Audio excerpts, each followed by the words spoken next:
All right. Thank you again for joining us today. Today we're going to be talking about specific things about the industry. Again, the industry we're in is the waterproofing, foundation repair, indoor air quality industry.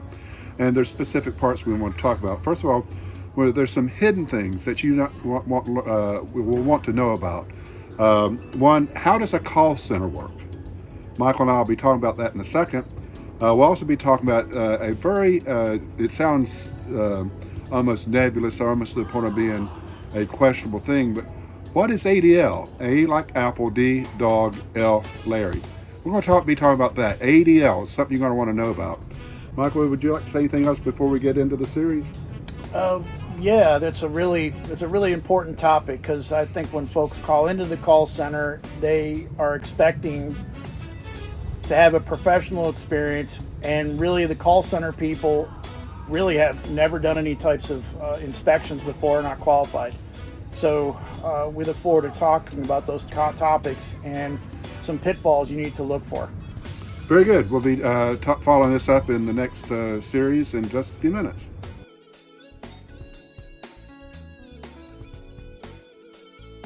Yeah, we were just previously talking about disingenuous tactics used by these corporate sales teams and call centers. We'd like to start with the call center. In particular, call centers really get on my nerves because, number one, the people in the call center are not trained properly to even understand why the customer is calling. Why would you want somebody in a call center that's never done a foundation inspection or a waterproofing inspection? So people call in to the call center expecting to speak to an expert when they're just speaking to someone that has little to no understanding of the industry. And so appointments get set often when the call center person doesn't even understand what questions to ask to fully understand the problem that the client is reporting. And that leads to misset appointments, and it wastes not only the customer's time, but it can also waste the time of the consultant in the field. What is your experience with the call centers? And you just came Well, from here's the interesting thing you'll find from your call center experience. And unfortunately, this happens way too many times where you're calling into a company and you get their call center. You set the appointment because the call center is instructed, if someone calls, set the appointment. And what they're trained to do is, again, set everything. And when the consultant or the sales representative gets to your property, they try to make it a bait and switch. Okay, you called about, it'd almost be like a roofer being called out for a paint job. Yeah, the roofer could probably do a painting, but my point is that's not what you called about. So what they do, they actually try to do it. Again, it is in fact a bait and switch where you're calling about one need and they try to pigeonhole into the other. So we're going to be talking about this in more detail later, but for now we're going to close and talk about the next item on the agenda.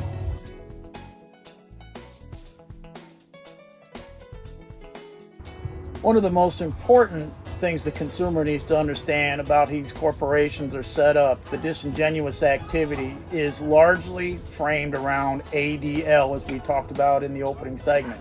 Average sales dollars per lead. It drives the entire business, and it's how they manipulate and control their sales force as well as the customer in many of these situations. And you just came from a company that, average sales dollar per lead is basically a polite way of they favor the sales team, members of the sales team that jack up their bids to get the highest amount of money possible at the expense of the customer. Even if they don't even have a problem, they're going to try to sell some sort of expensive repair. Well, here's what I found very disturbing. One of the managers had actually stated verbatim, our happiest customers are the customer who spends the most money, which my retort to him at that very second was, in lieu of mentioning him by name, I won't do that, but I replied, no, the happiest customer is the one who has the best solutions. The real problem with average dollar per lead it makes the customer experience feel very bad, because you can tell when someone is genuinely at your property, genuinely concerned about your needs versus their needs. What ADL is, it stands for, again, average dollar per lead. How much money are we getting per appointment set? Well, that means that this consultant who comes to your house is actually taking you to the lowest common denominator about how much is in this for me. And that's just a very poor way of treating another human being. It's a poor way, and in my opinion, a very poor business practice.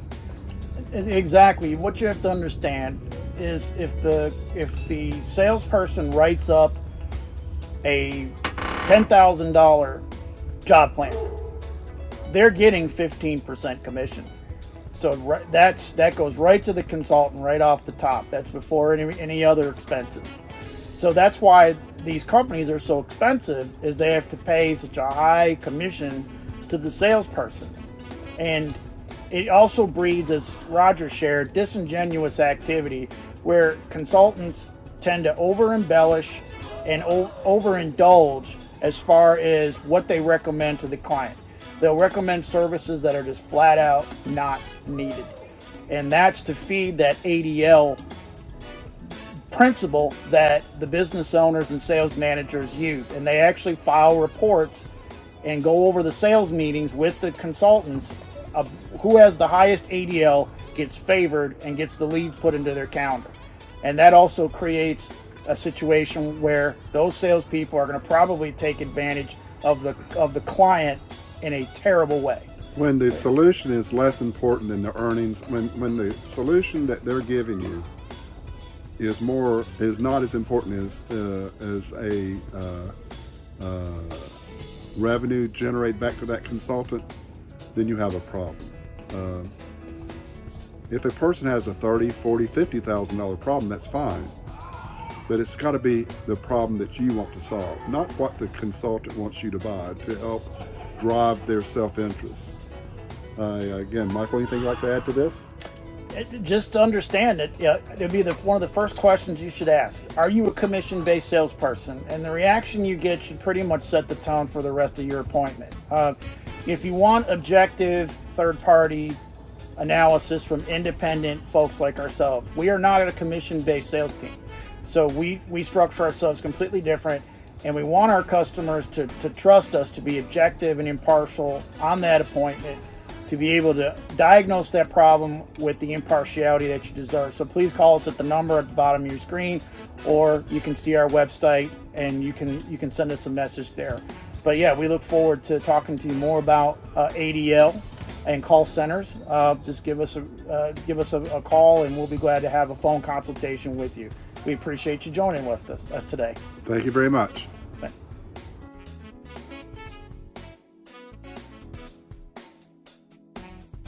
Good afternoon again, and I'm here again with Roger Roten. I'm Michael Mazarang, and we want to continue our series today, talking about franchisees versus independent installers in the waterproofing, foundation repair, mold, and air quality industry.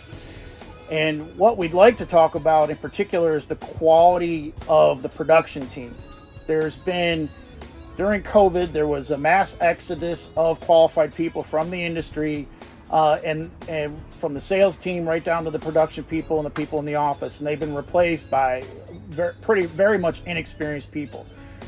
If you're having a company that comes out that has maybe 10 crews on staff, maybe the first 2 might be well trained, but the other 8 could be brand new, and they're handing them the keys to the pickup and bringing them out to your house. You just came from a large company that's got a lot of turnover in the sales team and as well as the production team. What would you rate the production quality, in this big company that you just left from? Well, the real problem is not just the quality of person brought on board, it's the management of those people, because so many of these companies have installation teams out on the marketplace that are never held to accountability. They just go do the work. If they're feeling good that day, great, they may do a good job. But some days it's not so much. And the real problem is the fact that even though these people may be unqualified because they're so new and untrained, you double down on the fact that the management team, the operations managers, very seldom get to a job site. They're involved with reporting statistics and matrices that they have to get to the home office.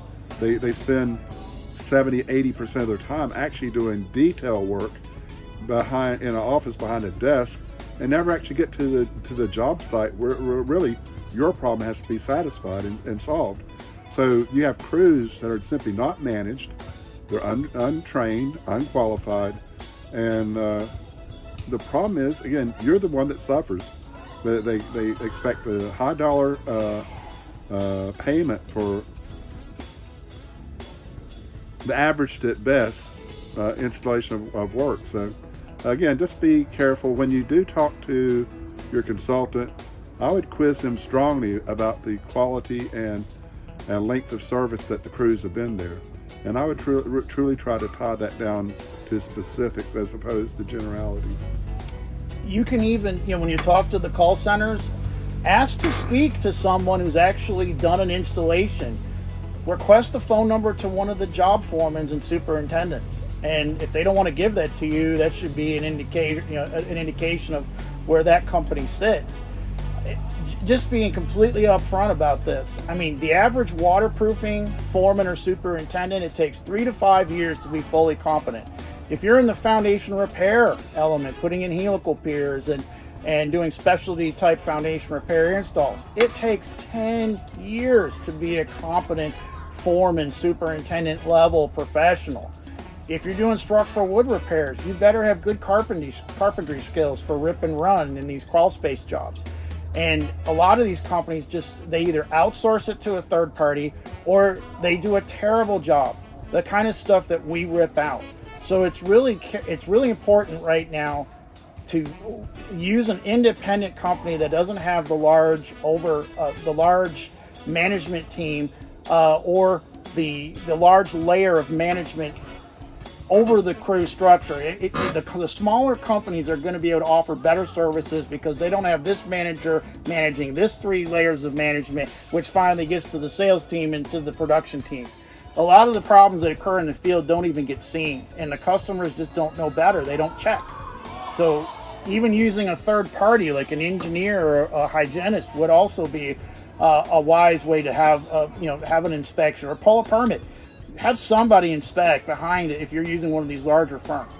But yeah, so the product quality is really critical, and right now I would say we're at a 30-year low as far as product quality, and it's going on all over this market. But do you have anything else to add? The larger organizations to make themselves more profitable, they in fact take the quality out of their service installation and the product selection that they use. They reduce, it's just kind of like in the restaurant industry, you see the size of your hamburger getting smaller, but the price going up. So it's not a lot different in this industry either. That's a great way to look at it, Raj. I mean, just don't be a victim and don't trust the glossy brochure or the fancy laptop presentation. The companies that are going to do the better job might actually have a 15-year-old pickup truck and maybe not clean shaven. These may be the people that actually put in the finest work in the city. You just don't realize it. So never judge a book by its cover. Get lots of estimates and try to stay with independent companies that aren't franchisee related. Ask the company, are they franchised, and which franchise that their organization do they use? And that should help to drive your decision of whether even to keep the appointment. But anything else you want to? No, I think that sums everything up. We appreciate you watching us today, and I look forward to seeing our next video. See you on the next one. Thank you very much. God Take bless. care.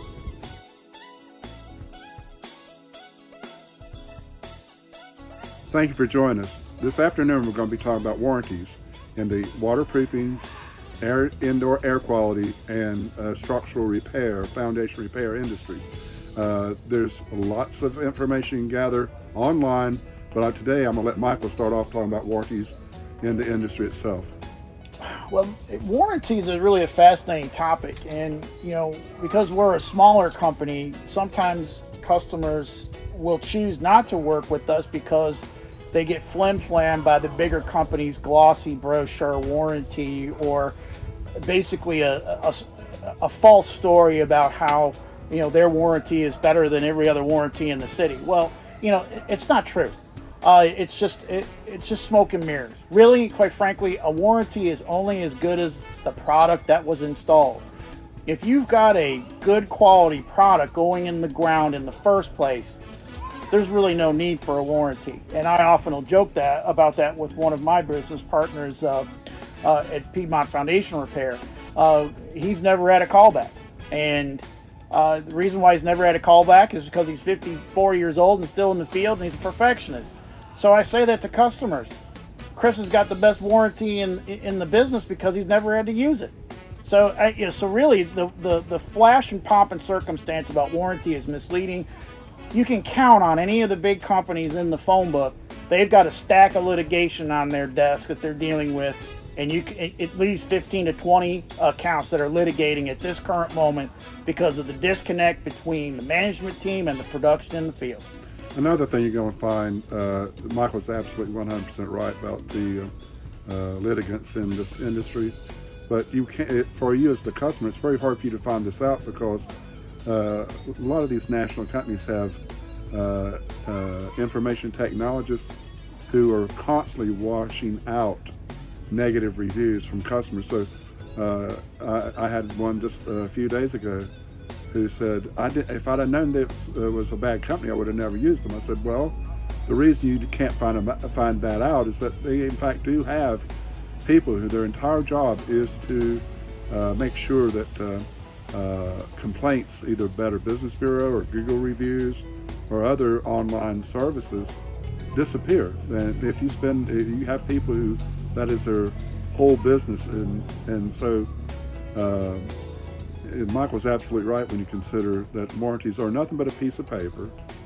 They don't do one bit of actual work for you. What actually makes a product or service valuable is the product and how it was installed. Anything else, Michael? Even more frustrating, there's actually a company in our market that was very popular for many years, put a lot of work in the 90s and early 2000s.